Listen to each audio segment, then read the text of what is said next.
رمضان المبارک کی راتوں میں اکثر اپنی ساس کو چھت پر کسی سے باتیں کرتے سنتی تھی۔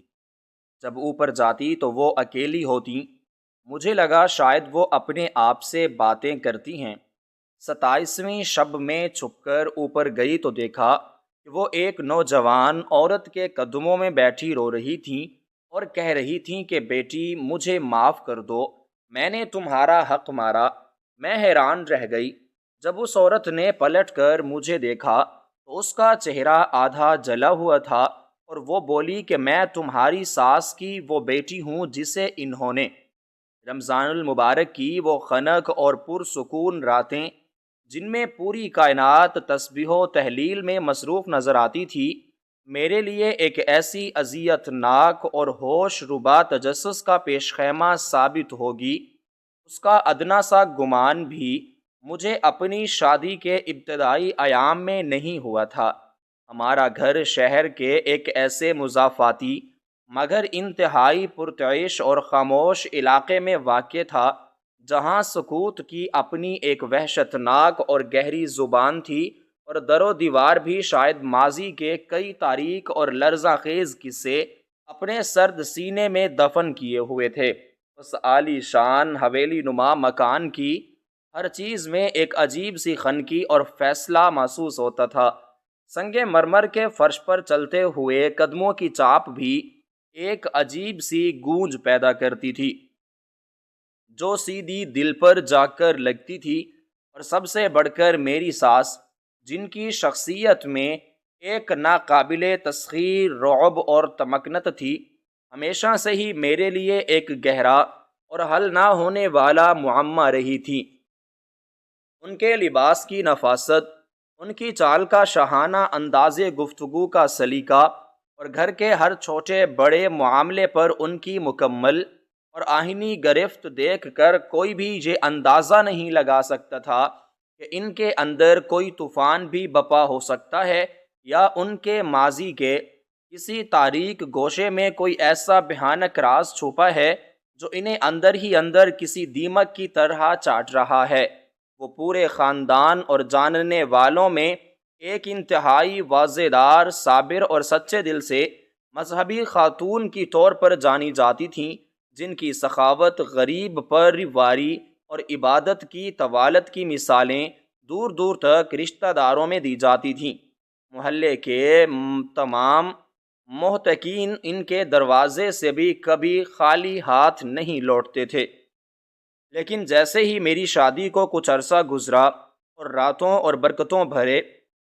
مہینے کا آغاز ہوا، ان کی شخصیت کے گرد لپٹی ہوئی پر اسراریت کی تاہیں ایک ایک کر کے نہایت خوفناک اور سنسنی خیز انداز میں کھلنے لگیں۔ سحر و افطار کے تمام معمولات تو اپنی جگہ بالکل درست اور منظم تھے، اور دل کے اجالے میں وہ بالکل معمول کے مطابق مسکراتے چہرے کے ساتھ گھر کا نظام چلاتی تھیں۔ ان کی آنکھوں میں رتی برابر بھی خوف یا ملال نظر نہیں آتا تھا۔ لیکن رات کا آخری پہر جب پوری دنیا خواب خرگوش کے مزے لے رہی ہوتی اور ہر طرف ایک ہوکا عالم طاری ہو جاتا، تو ہماری اس بڑی سی کوٹھی کی بوسیدہ اور پرانی طرز کی چھت پر ایک عجیب و غریب اور رونگٹے کھڑے کر دینے والا سلسلہ شروع ہو جاتا تھا۔ میں، جو کہ بچپن سے ہی کچی نیند کی مالک تھی اور ذرا سی آہٹ پر میری آنکھ کھل جایا کرتی تھی، اکثر رات کے اس سنسان پہر جب سناٹا اپنے عروج پر ہوتا اور دور کسی مسجد سے آنے والی فجر کی اذان میں ابھی گھنٹوں باقی ہوتے، اپنے کشادہ کمرے میں نرم بستر پر لیٹے ہوئے اوپر سے آنے والی نامانوس اور دل دہلا دینے والی آہٹوں کو شدت سے محسوس کرتی تھی۔ پہلے پہل مجھے لگا کہ شاید یہ میرا وہم ہے، یا اس پرانے گھر کی چھت پر رات کی تاریکی میں چلنے والی تیز اور سرد ہوا کے دوش پر اڑتے ہوئے خشک پتے کوئی آہٹ پیدا کر رہے ہیں، یا شاید کوئی آوارہ پرندہ ہے جس نے وہاں اپنا بسیرا کر رکھا ہے۔ لیکن پھر جوں جوں دن گزرتے گئے وہ آوازیں واضح اور پر اسرار ہونے لگیں۔ وہ کسی پرندے کے پروں کی پھڑپھڑاہٹ یا پتوں کی سرسراہٹ ہرگز نہیں تھی، بلکہ وہ ایک دبی دبی سی گفتگو تھی جو کہ کسی گہرے دکھ، شدید پچھتاوے اور کسی ناقابل بیان قرب کا اظہار لگتی تھی۔ میں نے کئی بار اپنے اندر کی تمام تر ہمت متجمع کر کے یہ کوشش کی کہ اپنے شوہر سے اس بارے میں بات کروں اور اپنے دل کا یہ نامعلوم خوف اس کے سامنے رکھوں، لیکن وہ اپنی ماں کی حد درجہ عزت کرتا تھا اور ان کی عقیدت میں اس قدر اندھا تھا کہ جب بھی میں نے دبے لفظوں میں چھت سے آنے والی ان ڈراؤنی اور پر اسرار آوازوں کا ذکر چھیڑا، اس نے نہایت لاپرواہی سے اسے میری تھکن، دن بھر کی گھریلو مشقت یا روزوں کی نقاہت اور کمزوری قرار دے کر فوراً مسترد کر دیا۔ اس کا ماننا تھا کہ ماں جی تو اس وقت مصلے پر بیٹھ کر نہایت خشوع و خضوع سے اپنے رب کی عبادت میں مصروف ہوتی ہیں، اور شاید وہ بلند آواز میں پرانی آیات کی تلاوت کر رہی ہوں گی یا بارگاہ الہی میں رو رو کر اپنے گناہوں کی بخشش کی طویل دعائیں مانگتی ہوں گی، مگر میرا دل کسی صورت یہ ماننے کو تیار نہیں تھا، کیونکہ تلاوت کے پرسکون اور طمانینت بھرے لہجے اور کسی زندہ وجود کے سامنے گڑ گڑا کر یہ گریہ زاری کرنے اور انتہائی بے بسی سے معافی مانگنے کے لہجے میں جو ایک واضح اور نمایاں فرق ہوتا ہے، وہ ایک عورت کی حساس جبلت بخوبی پہچان لیتی ہے۔ ایک رات جب خاموشی حد سے زیادہ گہری اور خوفناک تھی تو چاند کی دھندلی زرد روشنی صحن کے سرد فرش پر پھیلی ہوئی تھی اور درختوں کے سائے کسی آسیب کی طرح دیواروں پر رقص کر رہے تھے۔ میں نے اپنے اندر کی تمام تر ہمت جمع کی اور اپنے گہری نیند میں سوئے ہوئے شوہر کے پہلو سے خاموشی سے اٹھ کر ننگے پاؤں دبے قدموں سیڑھیوں کی طرف بڑھی۔ میرا دل میرے سینے میں کسی جنگلی کبوتر کی طرح بے تحاشا پھڑ پھڑا رہا تھا، اور ہر قدم پر یہ شدید خوف طاری تھا کہ کہیں سنگ مرمر کا کوئی فرش چٹک نہ جائے، میری چوڑیوں کی ہلکی سی بھی چنگھار پیدا نہ ہو جائے، یا میری اپنی تیز ہوتی ہوئی دھڑکنوں اور اکھڑتی سانسوں کی آواز ہی میرا راز فاش نہ کر دے۔ جب میں لرزتے قدموں کے ساتھ سیڑھیاں طے کر کے چھت کے اس بھاری اور پرانے لکڑی کے دروازے کے قریب پہنچی تو آوازیں بالکل واضح اور دل دہلا دینے والی تھیں۔ میری ساس کسی وجود سے براہ راست مخاطب تھیں اور ان کی آواز میں ایسا درد تھا جو پتھر کا دل بھی چیر دے، لیکن سب سے زیادہ حیرت انگیز اور خوفناک بات یہ تھی کہ جو اب میں دوسری طرف سے مکمل اور خاموشی تھی، وہ زارو قطار روتے ہوئے اور سسکیاں لیتے ہوئے کہہ رہی تھیں کہ میں جانتی ہوں میں نے تمہارے ساتھ بہت برا کیا ہے، مجھے اپنی اس ناقابل معافی غلطی اور ظلم کا حساب اب ہر لمحہ کھائے جا رہا ہے، میری راتوں کی نیندیں اڑ چکی ہیں اور میرا ضمیر مجھے کٹہرے میں کھڑا کر کے کوڑے مارتا ہے۔ تم یقین کرو کہ میں نے یہ سب صرف اس گھر کی بقا اور اپنے اکلوتے بیٹے کے شاندار مستقبل کے لیے کیا تھا۔ ان کے لہجے میں جو لرزاں، بے بسی اور ایک مجرمانہ کیفیت تھی، اس نے میرے بدن کے تمام رونگٹے کھڑے کر دیے اور میرے قدموں تلے سے جیسے زمین کھسک گئی۔ میں نے کانپتے ہاتھوں سے دروازے کی معمولی سی درز سے اندر جھانکنے کی کوشش کی، لیکن وہاں رات کا اندھیرا اس قدر شدید اور گھنا تھا کہ مجھے کچھ سجھائی نہ دیا سوائے ایک دھندلے سے ہیولے کے جو زمین پر گرا ہوا تھا اور مسلسل ہچکولے کھا رہا تھا۔ جب میں نے تجسس کے ہاتھوں مجبور ہو کر تھوڑی اور ہمت کر کے اس بھاری دروازے کو معمولی سا مزید دھکیلا تو وہ پرانی لکڑی ایک بھیانک اور دل چیر دینے والی آواز کے ساتھ چرچرانے لگی۔ یہ آواز رات کے اس طویل سناٹے میں کسی خوفناک دھماکے سے کم نہیں تھی۔ میں خوف کے مارے فوراً پیچھے ہٹ گئی اور اپنی جان بچاتے ہوئے دیوانہ وار اندھا دھند واپس اپنے کمرے کی طرف بھاگی اور ہانپتے ہوئے پسینے میں شرابور بستر پر گر پڑی۔ اگلے دن جب دوپہر کے وقت میں نے ساس کے چہرے کی طرف غور سے دیکھا تو وہاں وہی پرانی تمکنت، وقار اور سکون طاری تھا، جیسے رات کو چھت کے اس اندھیرے کونے میں کچھ ہوا ہی نہ ہو اور وہ کوئی اور ہی ذات ہو۔ ان کی آنکھوں کے گرد پڑے گہرے سیاہ حلقے اور چہرے کی زردی البتہ یہ خاموش گواہی دے رہے تھے کہ وہ کئی راتوں سے سکون کی نیند نہیں سوئی ہیں اور اندر ہی اندر کوئی روگ انہیں کھوکھلا کر رہا ہے۔ رمضان المبارک کے مبارک دن تیزی سے گزرتے جا رہے تھے،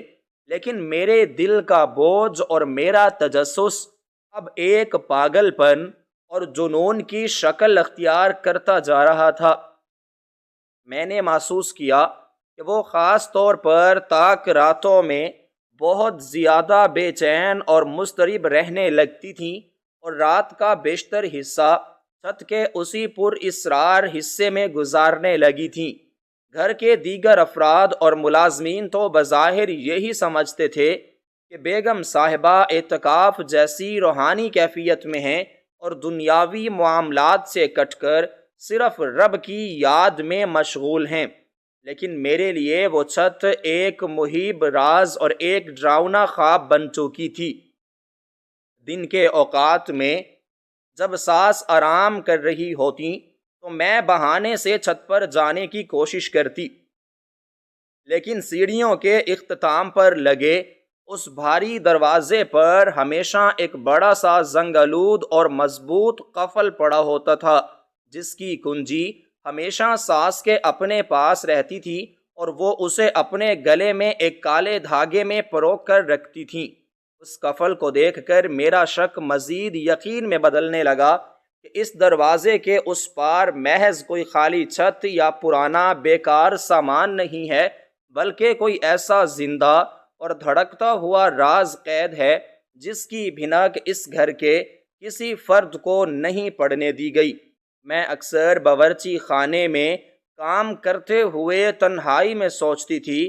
کہ کیا اس وسیع و عریض کوٹھی میں کوئی اور بھی رہتا ہے جسے ہم نے آج تک نہیں دیکھا، یا پھر کیا واقعی میری ساس کا تعلق کسی دوسری دنیا کی غیر مرئی مخلوق سے ہے جو رات کے اندھیرے میں ان سے ملنے آتی ہے، کیونکہ ہمارے خاندان کی پوری تاریخ میں کبھی کسی ایسی بیٹی، بہن یا کسی اور فرد کا تذکرہ نہیں ہوا تھا جو اس طرح سالوں سے گوشہ نشینی اختیار کیے ہوئے ہو۔ میری سوچیں مجھے دور دراز کے خوفناک اندیشوں میں لے جاتی۔ کبھی مجھے شدت سے لگتا کہ شاید یہ خاندان کی کوئی پرانی اور خونی دشمنی ہے جس کا بوجھ اور تاوان وہ اکیلے اٹھائے ہوئے ہیں، اور کبھی یہ لرزاں خیز خیال میرے ذہن میں کھل بلاتا تاکہ کہیں وہ کسی شدید قسم کے ذہنی خلل یا آسیب کا شکار تو نہیں ہو گئیں جس نے ان کی عقل پر پردہ ڈال دیا ہے اور وہ اپنے ہی سائے سے باتیں کرنے لگی ہیں۔ لیکن ان کی دن بھر کی شائستہ گفتگو، عزیز و اقارب کے ساتھ ان کا بہترین برتاؤ اور گھر کے پیچیدہ معاملی معاملات میں ان کی مضبوط گرفت اتنی زبردست تھی کہ کسی بھی قسم کی ذہنی بیماری یا پاگل پن کا سوال ہی پیدا نہیں ہوتا تھا۔ وہ مکمل طور پر ہوش و حواس میں تھیں اور جان بوجھ کر اس راز کی حفاظت کر رہی تھیں، پھر بھی وہ رات کی پر اسرار سرگوشیاں، وہ چھت کی بھیانک تنہائی میں ہونے والا ایک طرفہ دردناک معاملہ اور ان کی سسکیوں کے جگر دوز آوازیں اب میرے کمزور اعصاب پر مکمل طور پر سوار ہو چکی تھیں۔ مجھے اب دن کے چمکتے اجالے میں بھی گھر کے در و دیوار سے کسی کی خاموش موجودگی کا احساس ہونے لگا تھا۔ ایسا لگتا تھا کہ کوئی اندیکھی ہستی ہے جو سائے کی طرح ہر وقت ہمارے ارد گرد موجود ہے، جو ہمارے ہر عمل کو دیکھ رہی ہے لیکن خود نظر نہیں آتی۔ مجھے اپنے ہی گھر کے کوریڈورز میں چلتے ہوئے خوف محسوس ہونے لگا تھا، اور رات کا اندھیرا پھیلتے ہی میری جان مٹھی میں آ جاتی تھی۔ اسی شدید ذہنی کشمکش، نامعلوم خوف اور تجسس کے عالم میں بالآخر رمضان کی 27ویں شب آن پہنچی، جو کہ بخششوں، برکتوں اور فضیلتوں کی وہ عظیم رات ہے جس میں عبادت کا ثواب 1000 مہینوں سے بہتر قرار دیا گیا ہے۔ گھر کے ہر فرد پر ایک روحانی کیفیت طاری تھی، اور ہر کوئی اپنے رب کو راضی کرنے کی جستجو میں مگن تھا، مگر میرے لیے یہ وہ رات ثابت ہونے والی تھی جو میری زندگی کے تمام تر بنے بنائے تصورات کو جڑ سے اکھاڑ کر پھینک دینے والی تھی۔ میں نے اپنے دل میں یہ حتمی تہیہ کر لیا تھا کہ آج رات میں اس خوفناک سچائی کا سامنا کر کے رہوں گی، چاہے اس کی قیمت مجھے اپنی جان دے کر یا اپنا بسا بسایا گھر اجاڑ کر ہی کیوں نہ چکانی پڑے۔ میں مزید اس دوہرے عذاب اور شک کی سولی پر نہیں لٹک سکتی تھی۔ وہ پر اسرار اور خوفناک آوازیں، وہ چھت کا مہیب اور جان لیوا سناٹا، اور ساس کا وہ لرزتا ہوا مجرمانہ لہجہ اب ایک ایسا بھاری بوجھ اور اذیت ناک حقیقت بن چکا تھا جو میرا پیچھا نہیں چھوڑتی تھی۔ رمضان المبارک کی 27ویں شب کا چاند گہرے سیاہ اور مہیب بادلوں کی اوٹ میں مکمل طور پر چھپا ہوا تھا، اور آسمان پر ایک عجیب سی دھندلی اور خوفناک چادر تنی ہوئی تھی جو اس رات کی تاریکی اور وحشت میں مزید اضافہ کر رہی تھی۔ محلے کی قدیم مسجد سے آنے والی مدھم اور پرسوز صدائیں اس بات کا اعلان کر رہی تھیں کہ لوگ اپنے رب کے حضور سجدہ ریز ہیں اور بخشش طلب کر رہے ہیں، لیکن میرے اندر کا موسم اس برانی سکون اور طمانینت کے بالکل برعکس تھا۔ میرا دل میرے سینے کی پسلیوں سے اس زور سے ٹکرا رہا تھا کہ مجھے اپنا ہی وجود ایک دھڑکتا ہوا طوفان اور ایک بے قابو زلزلہ محسوس ہو رہا تھا۔ میں اپنے کشادہ اور نیم تاریک کمرے میں انتہائی نرم و گداز بستر پر لیٹی ہوئی تھی، لیکن وہ بستر مجھے کسی اذیت ناک عقوبت خانے کی کانٹوں بھری سیج لگ رہا تھا جس کا ہر ریشہ میرے جسم میں چبھ رہا تھا۔ میرے پہلو میں میرا شوہر گہری اور پرسکون نیند سو رہا تھا۔ اس کے چہرے پر ایک طمانینت اور بے فکری کا سایہ تھا۔ وہ اس تمام خوفناک صورتحال، ان ڈراؤنی حقیقتوں اور اس اذیت ناک کشمکش سے بالکل بے خبر تھا جو اس منحوس اور پر اسرار گھر کی چھت پر پچھلے کئی سالوں سے ہر رات ایک بھیانک روپ دھار لیتی تھیں۔ میں نے نہایت احتیاط سے اپنی اکھڑتی ہوئی سانسوں کو قابو میں کرتے ہوئے کروٹ لی، اور پلنگ کے سرہانے رکھے ہوئے چھوٹے سے چراغ کی مدھم زرد روشنی میں دیوار پر آویزاں قدم آدم گھڑی کی طرف دیکھا۔ رات کا تیسرا پہر شروع ہو چکا تھا، اور یہ عین وہی وقت تھا جب اس پر اسرار اور وسیع و عریض حویلی نما گھر کی بوڑھی مالکن یعنی میری ساس روزانہ اپنے کمرے کی خاموشی سے نکل کر اس تاریک اور ویران چھت کی طرف جایا کرتی تھیں۔ میں نے اپنے کانوں کو پوری طرح چوکنا کر رکھا تھا، اور ہر آہٹ پر میری سماعتیں پہرا دے رہی تھیں، اور پھر وہی ہوا جس کا مجھے شدت سے انتظار اور ایک جان لیوا خوف تھا۔ لمبی اور تاریک راہداری کے اختتام سے کسی کے چلنے کی انتہائی مدھم مگر جانی پہچانی آہٹ ابھری۔ یہ میری ساس کے قدموں کی منحوس آواز تھی جو نہایت سست روی اور ایک عجیب سے بوجھل پن کے ساتھ سیڑھیوں کی جانب بڑھ رہی تھیں۔ میرا پورا بدن سردیوں کی اس ٹھٹھرتی رات میں بھی پسینے میں مکمل طور پر بھیگ چکا تھا۔ میرے ماتھے پر پسینے کے موٹے موٹے قطرے چمک رہے تھے، اور میرے ہاتھ پاؤں برف کی طرح ٹھنڈے پڑ چکے تھے۔ میں نے اپنے شوہر کے پرسکون چہرے پر ایک سرسری سی اور الوداعی نگاہ ڈالی، اور پھر انتہائی خاموشی سے بستر کے گرم گلاب سے نیچے اتر آئی۔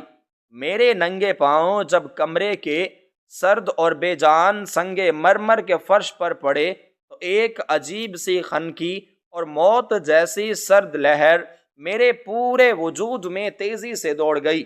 میں نے اپنے قدموں کی آہٹ کو مکمل طور پر ختم کرنے کے لیے ایڑیوں کے بل چلنا شروع کیا اور کمرے کا بھاری لکڑی کا نقش و نگار والا دروازہ بغیر کوئی معمولی سی آواز پیدا کیے ذرا سا کھول کر باہر کے اندھیرے میں جھانکا۔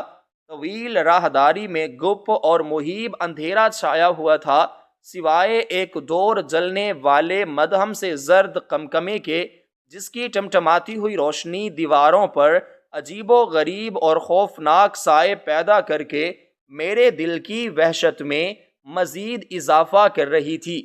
میں نے دیوار کی سرد سطح کے ساتھ لگ کر چھپتے چھپاتے راہداری عبور کرنا شروع کی۔ دیواروں پر آویزاں بزرگوں کی بڑی بڑی تصویریں رات کے اس گھنے اندھیرے میں کسی وحشت ناک اور خاموش نگران وجود کی طرح لگ رہی تھیں، جو مجھ پر کڑی نظر رکھے ہوئے تھے۔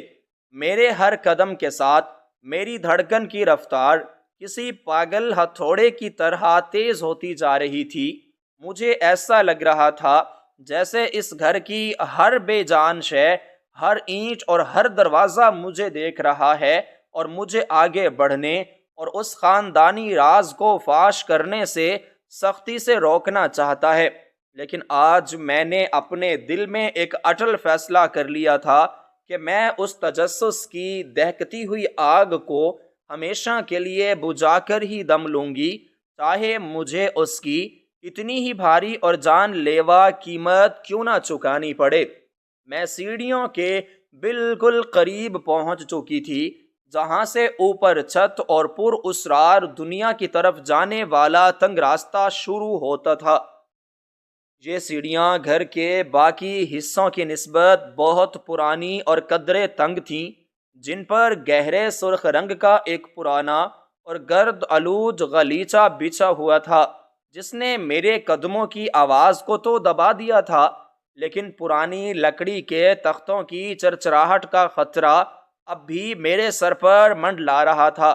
میں نے ایک بہت گہرا اور کپ کپاتا ہوا سانس اپنے پھیپھڑوں میں اتارا اور پھر لرزتا ہوا قدم سیڑھی پر رکھا۔ اوپر چھت کے اندھیروں سے کسی کے رونے کی نہایت دلدوز، جگر پاش اور مدھم آواز آ رہی تھی۔ یہ بلا شبہ میری ساس کی ہی آواز تھی، لیکن اس میں وہ روایتی رعب، غرور اور تمکنت بالکل نام کو نہیں تھی جو ان کی روزمرہ کی گھریلو اور سماجی شخصیت کا خاصہ تھی، بلکہ یہ ایک ایسی بے بس ہاری ہوئی اور ٹوٹی ہوئی عورت کی آواز تھی جو کسی کے قدموں میں گر کر انتہائی ذلت کے ساتھ اپنی جان اور اپنے گناہوں کی بھیک مانگ رہی ہو۔ میں نے خوف کے مارے دوسرا اور پھر تیسرا قدم اٹھایا۔ میرا ہر قدم منو بھاری ہو چکا تھا اور میرے گھٹنوں میں شدید لرزش اور کمزوری طاری تھی۔ مجھے یوں محسوس ہو رہا تھا جیسے میرے ارد گرد کی ہوا برف کی طرح سرد اور سیسے کی طرح بھاری ہو گئی ہے، جس میں ایک لمحے کے لیے بھی سانس لینا انتہائی دشوار ہو رہا ہے۔ سیڑھیوں کے آخری موڑ پر پہنچ کر میں جیسے پتھر کی ہو کر رک گئی۔ یہاں سے چھت کا وہ بھاری اور زنگ آلود لوہے کا قفل والا دروازہ صاف نظر آتا تھا۔ آج وہ دروازہ اپنے اس روایتی قفل سے آزاد تھا اور اس کا ایک بھاری پٹ معمولی سا کھلا ہوا تھا، جس کے اندر سے چھت کے اس تاریک اور ویران حصے کا منظر دھندلا سا دکھائی دے رہا تھا۔ میں نے دیوار کے ساتھ مزید چپک کر اپنے ہانپتے ہوئے وجود کو سمیٹتے ہوئے اس ادھ کھلے دروازے کی باریک درز سے اندر جھانکنے کی کوشش کی۔ چھت پر آج روزمرہ کے معمول سے کہیں زیادہ اندھیرا اور سناٹا تھا، کیونکہ آج آسمان پر چاند کا نام و نشان تک موجود نہیں تھا، لیکن چھت کے بالکل آخری کنارے پر بنے ہوئے اس پرانے خستہ حال اور متروک سرونٹ کوارٹر کے باہر ایک عجیب سا اور دل دہلا دینے والا منظر تھا جس نے میرے پیروں تلے سے زمین پوری قوت سے کھینچ لی، اور میری سانسیں جیسے میرے خشک حلق میں کانٹوں کی طرح اٹک کر رہ گئیں۔ میری ساس جو اس پورے خاندان کی سب سے معزز، طاقتور اور با اثر خاتون تھیں، اس وقت گرد آلود اور سرد زمین پر گھٹنوں کے بل نہایت بے بسی سے بیٹھی ہوئی تھیں۔ ان کا سر شرمندگی سے جھکا ہوا تھا، ان کا دوپٹہ ان کے کاندھوں سے ٹھلک چکا تھا، اور وہ زاروں قطار بچوں کی طرح رو رہی تھیں۔ ان کے ہاتھ ایک مجرم کی طرح جڑے ہوئے تھے اور وہ مسلسل کچھ التجا کر رہی تھیں۔ ان کے بالکل سامنے ایک بوسیدہ سی لکڑی کی کرسی پر ایک پر اسرار وجود خاموشی سے بیٹھا ہوا تھا۔ اندھیرے اور فاصلے کی وجہ سے میں اس وجود کے خد و خال اور چہرہ واضح طور پر نہیں دیکھ پا رہی تھی،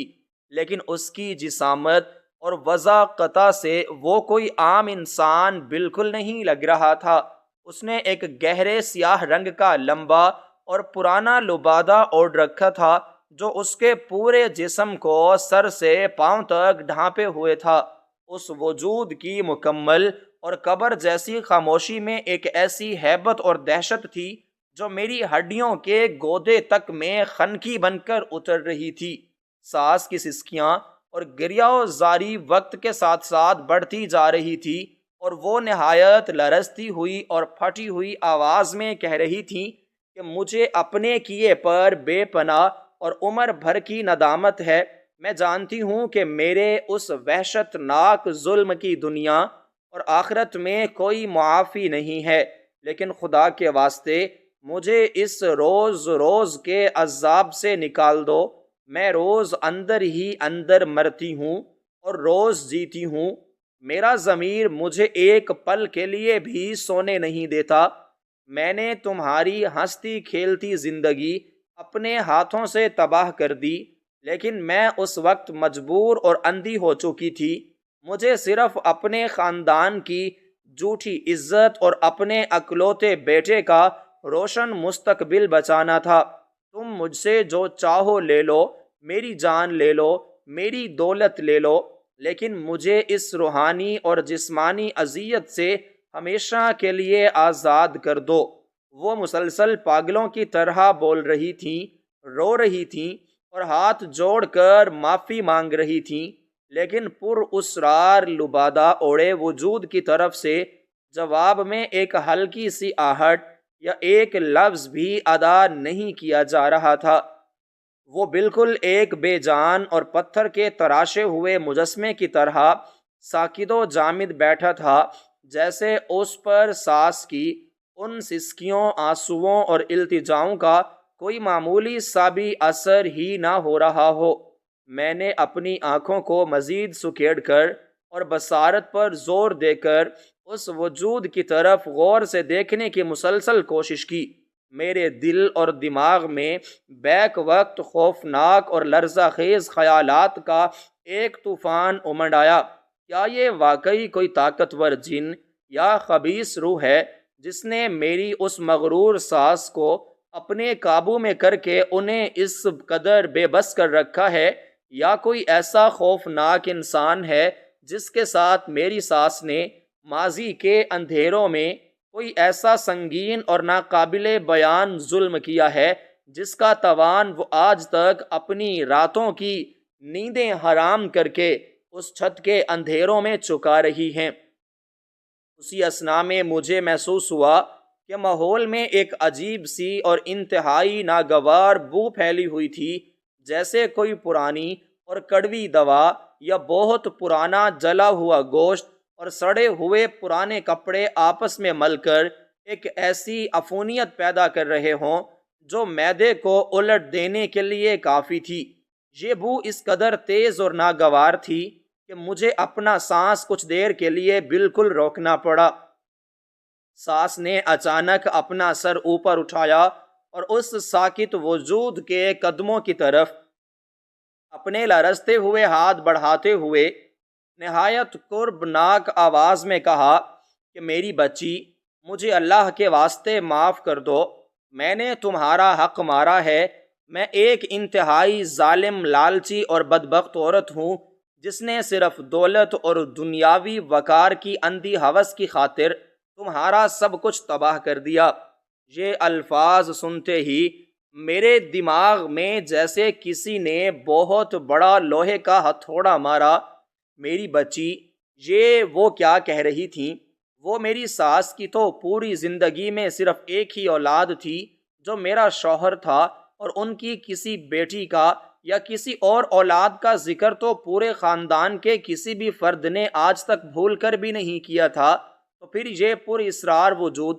جسے وہ رات کے اندھیرے میں بیٹی کہہ کر اور قدموں میں گر کر پکار رہی تھیں، آخر کون تھا؟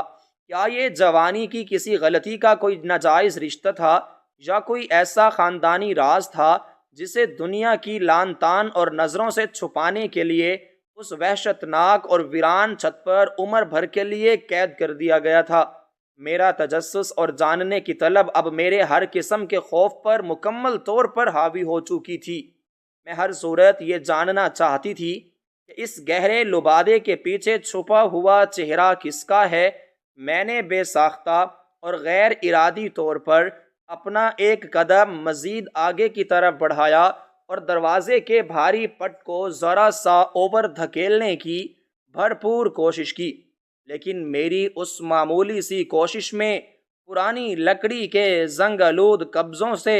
ایک تیز اور انتہائی ناگوار چرچراہٹ کی آواز پیدا ہوئی، جو رات کے اس مہیب اور قبر جیسے سناٹے میں کسی بندوق کی گولی کی طرح گونجی۔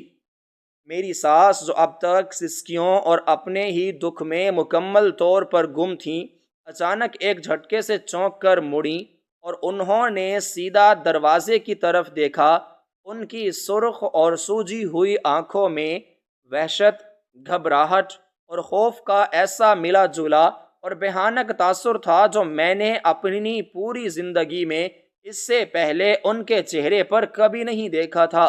وہ تیزی سے اپنی جگہ سے اٹھ کھڑی ہوئیں اور ان کا پورا وجود کسی سوکھے پتے کی طرح کانپنے لگا۔ اسی لمحے وہ بوسیدہ کرسی پر بیٹھا ہوا پر اسرار وجود بھی اچانک حرکت میں آیا۔ اس نے بہت آہستگی اور ایک عجیب سے قرب کے ساتھ اپنی گردن کو دروازے کی طرف موڑا اور لبادے کے گہرے اندھیرے کے اندر سے مجھے دیکھنے کی کوشش کی۔ میرے قدم وہیں کے وہیں پر منجمد ہو گئے۔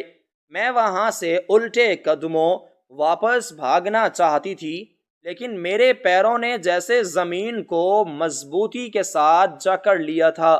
میرا دل دھڑکنا بھول چکا تھا اور میری آنکھیں حیرت اور خوف سے مکمل طور پر پھٹی کی پھٹی رہ گئی تھیں۔ وہ وجود بہت آہستہ سے اپنی کرسی کا سہارا لے کر اٹھا اور اس نے ایک قدم آگے کی طرف بڑھایا۔ اس کے قدم اٹھانے کے انداز میں کوئی عجیب سی کمزوری، لنگڑاہٹ اور درد تھا، جیسے وہ برسوں سے اپنے پیروں پر چلا ہی نہ ہو۔ وہ سیدھا میری طرف بڑھ رہا تھا اور ہر گزرتے لمحے کے ساتھ اس کی ہیبت اور اس کی اصل حقیقت میرے سامنے مکمل طور پر آشکار ہونے والی تھی۔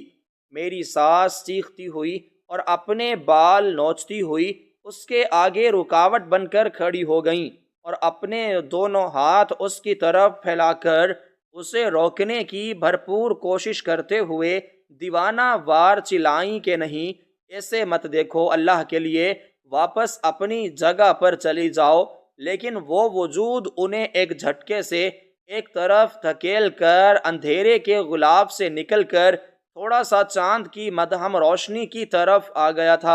اور اب وہ میرے اور دروازے کے بالکل سامنے کھڑا تھا، جہاں سے اس لبادے کے پیچھے چھپی ہوئی ہولناک حقیقت اور اس گھر کا سب سے بڑا اور غلیظ راز مجھ پر بے نقاب ہونے ہی والا تھا۔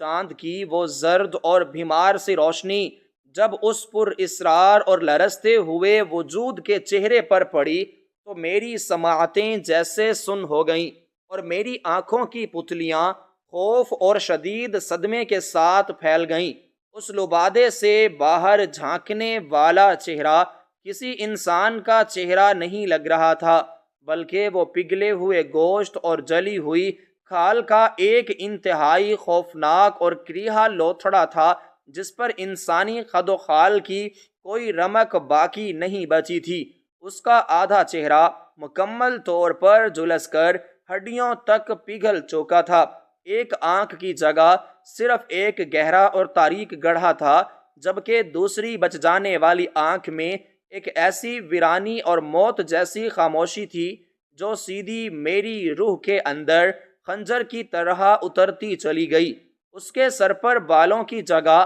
صرف جلے ہوئے زخموں کے بھیانک نشانات تھے، اور اس کے ہونٹ اس قدر بری طرح جلس کر سکڑ چکے تھے کہ اس کے دانت باہر کی طرف نمایاں ہو رہے تھے، جو اس منظر کو مزید ہیبت ناک بنا رہے تھے۔ میری سانسیں میرے گلے میں کسی پھندے کی طرح پھنس کر رہ گئیں، اور میرے اندر اتنی بھی سکت نہیں بچی تھی کہ میں ایک قدم بھی پیچھے ہٹ سکوں یا میرے حلق سے کوئی چیخ ہی برآمد ہو سکے۔ میں بت بنی کھڑی اس زندہ لاش کو دیکھ رہی تھی جو کسی نامعلوم قبر سے اٹھ کر میرے سامنے آ کے کھڑی ہو گئی تھی۔ میری ساس جو اس وقت زمین پر اوندھے منہ گری ہوئی تھیں، انہوں نے اپنے دونوں ہاتھوں سے اپنا چہرہ چھپا لیا تھا، اور وہ کسی ذبح ہونے والے جانور کی طرح تڑپ تڑپ کر رو رہی تھیں۔ ان کی سسکیوں کی آواز اس مہیب سناٹے میں ایک عجیب سی وحشت پیدا کر رہی تھی۔ اس جلے ہوئے اور بھیانک وجود نے اپنی وہ واحد اور ویران آنکھ میری طرف جمائی، اور پھر اس کے پگھلے ہوئے ہونٹوں سے ایک ایسی کرخت سپاٹ اور مردہ آواز نکلی جو کسی گہرے اور تاریک کنویں کی تہ سے آتی ہوئی محسوس ہو رہی تھی۔ اس نے کہا کہ اے میری انجان بھابھی، مجھ سے اس قدر خوف زدہ نہ ہوں۔ میں کوئی آسیب، کوئی غیر مرئی مخلوق یا کوئی بھٹکتی ہوئی بدروح ہرگز نہیں ہوں۔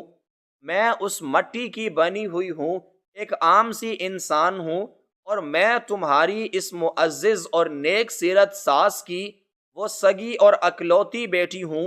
جسے انہوں نے آج سے کئی سال پہلے اپنی اندھی ہوس اور دنیاوی لالچ کی بھینٹ چڑھا کر اپنے ہی ہاتھوں سے زندہ درگو کر دیا تھا۔ اس کے یہ الفاظ کسی تیز دھار آرے کی طرح میرے دماغ کی رگوں کو کاٹتے چلے گئے۔ میری ساس کی بیٹی، میرے شوہر کی سگی بہن، اس گھر کی حقیقی چشم و چراغ، یہ کیسے ممکن تھا؟ اس نے اپنی جلی ہوئی اور مڑی ہوئی انگلیوں سے ساس کی طرف اشارہ کرتے ہوئے نہایت قرب اور طنز بھرے لہجے میں کہا کہ تم جس عورت کو ایک انتہائی پارسا، سخی اور تہجد گزار خاتون سمجھتی ہو، یہ دراصل ایک ایسی سنگ دل اور شفاق ماں ہے جس نے اپنی ممتا کا سودا چند سکوں اور جھوٹی خاندانی انا کے عوض کر ڈالا۔ اس نے کہا کہ آج سے ٹھیک 6 سال پہلے، جب یہ گھر ایک معمولی سا مکان ہوا کرتا تھا اور ہم ایک درمیانے درجے کی زندگی کو گزار رہے تھے، سردیوں کی ایک منحوس رات ہمارے باورچی خانے میں گیس کا ایک بہت بڑا سلنڈر ایک زوردار دھماکے سے پھٹ گیا تھا۔ اس وقت تمہارا شوہر یعنی میرا اکلوتا بھائی اس باورچی خانے کے بالکل قریب تھا، اور آگ کے ان بے رحم شعلوں نے اسے چاروں طرف سے اپنی لپیٹ میں لے لیا تھا۔ میں اس وقت اپنے کمرے میں تھی جب میں نے اس کی دلزوز چیخیں سنی، تو میں نے اپنی جان کی کوئی پرواہ کیے بغیر ان بھڑکتے ہوئے شعلوں کے سمندر میں چھلانگ لگا دی۔ میں نے اپنے بھائی کو تو ان شعلوں سے بحفاظت باہر نکال لیا، لیکن اس کوشش میں میرا اپنا وجود آگ کا ایندھن بن گیا۔ میرا چہرہ، میرے بال، میرا جسم، سب کچھ اس بے رحم آگ کی نظر ہو گیا۔ جب مجھے ایک سرکاری شفا خانے کے ہنگامی امداد کے کمرے میں ہوش آیا تو میری دنیا مکمل طور پر تاریک ہو چکی تھی۔ میرے جسم کا ایک ایک ریشہ درد اور اذیت سے چیخ رہا تھا۔ میری ماں میرے بستر کے پاس کھڑی دھاڑیں مار مار کر رو رہی تھی، اور میرا بھائی صدمے سے گونگا ہو چکا تھا۔ ابتدا میں سب کچھ ویسا ہی تھا جیسا ایک عام دکھی خاندان میں ہوتا ہے، لیکن پھر اس کہانی میں ایک ایسا بھیانک موڑ آیا جس نے میری پوری زندگی کو ایک نہ ختم ہونے والے جہنم میں بدل کر رکھ دیا۔ اس جلی ہوئی لڑکی نے ایک طویل اور تکلیف دہ سانس لیتے ہوئے اپنی بات جاری رکھی اور کہا کہ میری قربانی اور میری اس حالت زار کی خبریں اور تصویریں کسی طرح برقی ذرائع ابلاغ کی اس وسیع دنیا میں پھیل گئیں۔ دنیا بھر کے لوگوں نے جب ایک بہن کی اپنے بھائی کے لیے اس عظیم قربانی کی داستان سنی تو ان کے دل ہمدردی سے اور رحم سے بھر گئے، اور پھر لوگوں نے میری جلد از جلد صحت یابی اور چہرے کے جدید ترین جراحی کے لیے مالی امداد فراہم کرنے کا ایک نہ رکنے والا سلسلہ شروع کر دیا۔ دور دراز نامعلوم افراد کی جانب سے اتنی بھاری اور ناقابل یقین رقوم آنا شروع ہو گئیں کہ میری ماں جو کل تک میرے علاج کے اخراجات کے لیے پریشان تھی، اچانک دولت کے ایک بہت بڑے اور بے قرار سمندر کے کنارے آ کھڑی ہوئی۔ دنیا بھر سے آنے والے ان عطیات کا مقصد صرف اور صرف یہ تھا کہ مجھے کسی ترقی یافتہ ملک میں لے جا کر میرے چہرے اور جسم کی وہ مہنگی ترین جراحی کروائی جائے جس سے میں دوبارہ ایک عام اور صحت مند انسانوں جیسی زندگی گزارنے کے قابل ہو سکوں۔ لیکن دولت کی اس اچانک اور بے تحاشا چمک نے میری اس پارسا اور عبادت گزار ماں کی آنکھوں کو ہمیشہ کے لیے اندھا کر دیا۔ اس کے دل میں لالچ اور دنیاوی ہوس کا ایک ایسا زہریلا بیج بویا گیا جس نے ممتا کے ہر جذبے کو جڑ سے اکھاڑ کر پھینک دیا۔ وہ اس بات سے بخوبی واقف ہو چکی تھی کہ اگر میرا علاج کروا دیا گیا اور میں ٹھیک ہو گئی تو ہمدردی اور پیسوں کا یہ سیلاب ہمیشہ کے لیے رک جائے گا، اور اس کے علاوہ انہیں یہ خوف بھی شدت سے لاحق ہو گیا تھا کہ اگر میں اس جلے ہوئے بھیانک چہرے اور معذور جسم کے ساتھ واپس ان کی زندگیوں میں شامل ہو گئی تو میرے خوبصورت اور پڑھے لکھے بھائی کے لیے کبھی کوئی اونچے اور امیر گھرانے کا رشتہ نہیں آئے گا۔ لوگ ہماری اس معذوری اور بدصورتی سے کراہت محسوس کریں گے، اور معاشرے میں ان کا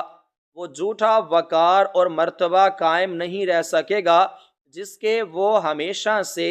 خواب دیکھا کرتے تھے۔ اس لڑکی کی آواز اب سسکیوں اور ایک گہری گھٹن میں تبدیل ہوتی جا رہی تھی۔ اس نے اپنی واحد آنکھ سے گرنے والے خون آلود آنسو کو اپنی جلی ہوئی آستین سے صاف کیا اور مجھ سے مخاطب ہو کر بولی کہ اے میری بھابھی، کیا تم جانتی ہو کہ اس کے بعد اس عظیم ماں نے میرے ساتھ کیا سلوک کیا؟ انہوں نے رشتہ داروں اور محلے والوں کے سامنے یہ جھوٹا اعلان کر دیا کہ میں شفا خانے میں زخموں کی تاب نہ لاتے ہوئے دم توڑ گئی ہوں۔ میری ایک خالی چارپائی کو کفن میں لپیٹ کر دفنا دیا گیا، اور سب نے میرے نام کے آنسو بہا کر مجھے ہمیشہ کے لیے فراموش کر دیا، جبکہ حقیقت میں مجھے اسی رات انتہائی رازداری کے ساتھ اس گھر کی چھت پر بنے اس پرانے اور ویران کوارٹر میں لا کر پھینک دیا گیا، جہاں انسانوں کا گزر تو دور کی بات، سورج کی روشنی بھی بامشکل پہنچتی تھی۔ مجھے دنیا کی نظروں میں موت کی نیند سلا دیا گیا تاکہ وہ اس تمام دولت اور مالی امداد پر مکمل طور پر قابض ہو سکیں جو صرف اور صرف میری اس جلی ہوئی کھال اور میری اس دردناک قربانی کے نام پر جمع ہوئی تھی۔ تم جس عالی شان اور پرتعیش کوٹھی کے نرم اور گرم بستروں پر آج نہایت سکون سے سوتی ہو، تم جس وسیع و عریض اور منافع بخش تجارتی ادارے کی مالکن بنی بیٹھی ہو، اور تمہارے شوہر نے جو راتوں رات کامیابی کی بلندیوں کو چھوا ہے، وہ سب کسی کی محنت یا قسمت کا کمال نہیں، بلکہ وہ میری اس جلی ہوئی ہڈیوں، میرے پگھلے ہوئے گوشت اور میرے چھینے گئے حق کی وہ بھاری قیمت ہے جو میری ماں نے میری زندگی کا سودا کر کے وصول کی تھی۔ جب تمہاری اور میرے بھائی کی شادی کی قریب اس گھر کے وسیع صحن میں انتہائی شاہانہ انداز میں منائی جا رہی تھی اور چاروں طرف خوشیوں کے گیت گونج رہے تھے، تو میں اس تاریک کوٹھڑی میں بھوکی پیاسی اپنے ہی زخموں کی عفونت میں گھٹ گھٹ کر مر رہی تھی، اور میری آواز اس زنگ آلود دروازے کے باہر تک نہیں جا سکتی تھی۔ میری ماں ہر روز مجھے ایک قیدی جانور کی طرح روکھی سوکھی روٹی اور پانی دے کر اس دروازے پر ایک بھاری تالا لگا دیتی، اور پھر نیچے جا کر ایک معزز اور نیک خاتون کا لبادہ اوڑھ کر محفلوں کی جان بن جاتی۔ اور جب رمضان کا یہ مبارک مہینہ آتا ہے اور اس کا ضمیر اسے اندر سے کچوکے لگاتا ہے، تو یہ اپنے گناہوں کا بوجھ ہلکا کرنے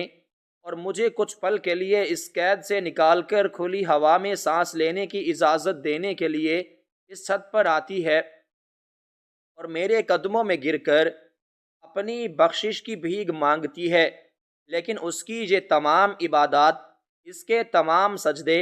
اور اس کے یہ مسلح قطعی طور پر بے معنی اور کھوکھلے ہیں، کیونکہ یہ مجھے اس جہنم سے آزاد کرنے کی ہمت نہیں رکھتی۔ اسے خوف ہے کہ اگر میں باہر کی دنیا کے سامنے زندہ حالت میں آ گئی تو اس کا یہ ریشمی اور چمکدار محل جو میرے خون اور گوشت کی بنیادوں پر کھڑا کیا گیا ہے، وہ ایک ہی پل میں زمیں بوس ہو جائے گا، اور دنیا ان کے ان مکروہ چہرے پر تھوکے گی۔ اس کی باتیں سن کر میرا پورا وجود کسی سوکھے پتے کی طرح شدت سے لرز رہا تھا۔ میرے پیروں کی تمام تر طاقت جواب دے چکی تھی، اور میں دیوار کا سہارا لے کر وہیں اس سرد فرش پر گر پڑی۔ میری آنکھوں کے سامنے میری اپنی وہ تمام عیش و عشرت بھری زندگی ایک خوفناک فلم کی طرح چلنے لگی۔ میرے بدن پر موجود وہ قیمتی اور ریشمی لباس مجھے آگ کے شعلوں کی طرح جلتا ہوا محسوس ہونے لگا۔ میرے گلے میں پڑا ہوا وہ قیمتی اور بھاری زیور مجھے کسی سانپ کی طرح ڈستا ہوا محسوس ہونے لگا، جسے میں ہمیشہ بہت فخر اور غرور سے پہنا کرتی تھی۔ میرے ہاتھ میں موجود وہ مہنگا ترین اور جدید مواصلاتی آلہ مجھے کسی غریب اور مظلوم کا کٹا ہوا ہاتھ لگنے لگا۔ مجھے ایسا لگ رہا تھا جیسے میں نے اس جلی ہوئی اور زندہ درگو لڑکی کی کھال کو اپنے جسم پر اوڑھ رکھا ہے، اور میں اس کے خون کو شربت سمجھ کر پیتی رہی ہوں۔ میرا وہ شوہر جسے میں انتہائی شریف، محنتی اور ایماندار انسان سمجھتی تھی، وہ مجھے ایک ایسا غاضب اور بے حس درندہ نظر آنے لگا جو اپنی ہی سگی بہن کی لاش اور اس کی معذوری کا سودا کر کے اپنے لیے کامیابی کی سیڑھیاں تعمیر کرتا رہا۔ میری وہ ساس جو ہمیشہ ہاتھ میں تسبیح پکڑے اور ماتھے پر سجدوں کا نشان لیے گھومتی تھیں، وہ مجھے ایک ایسی مکار اور صفاک ڈائن لگنے لگیں جس نے اپنی ممتا کا گلا اپنے ہی ہاتھوں سے گھونٹ دیا تھا۔ یہ کوئی عام راز نہیں تھا، یہ اس جدید اور مادہ پرست معاشرے کا وہ بھیانک ترین اور شرمناک ترین سچ تھا جس نے انسانیت کے تمام تر رشتوں، تقدس اور اقتدار کو پیسوں اور دکھاوے کی ہوس تلے بری طرح کچل کر رکھ دیا تھا۔ میں نے اپنے آنسوؤں سے بھیگے ہوئے چہرے کو اٹھا کر اس مظلوم اور تاریکیوں میں قید وجود کی طرف دیکھا تو مجھے یوں لگا جیسے وہ صرف ایک عورت نہیں ہے، بلکہ وہ اس معاشرے کے ان تمام پسے ہوئے کو اپنی ہی ذات سے اور اپنے ہی رشتوں سے شدید گھن اور کراہت آنے لگی۔ وہ تمام لوگ جو دوسروں کی مجبوریوں اور درد کو اپنے ذاتی فائدے اور عیش و عشرت کا زینہ بناتے ہیں، وہ شاید اس دنیا کی عدالتوں اور انسانوں کی نظرزوں سے بچ نکلتے ہیں اور ایک بہت ہی معزز اور پارسا زندگی گزارنے کا کامیاب ناٹک رچا لیتے ہیں۔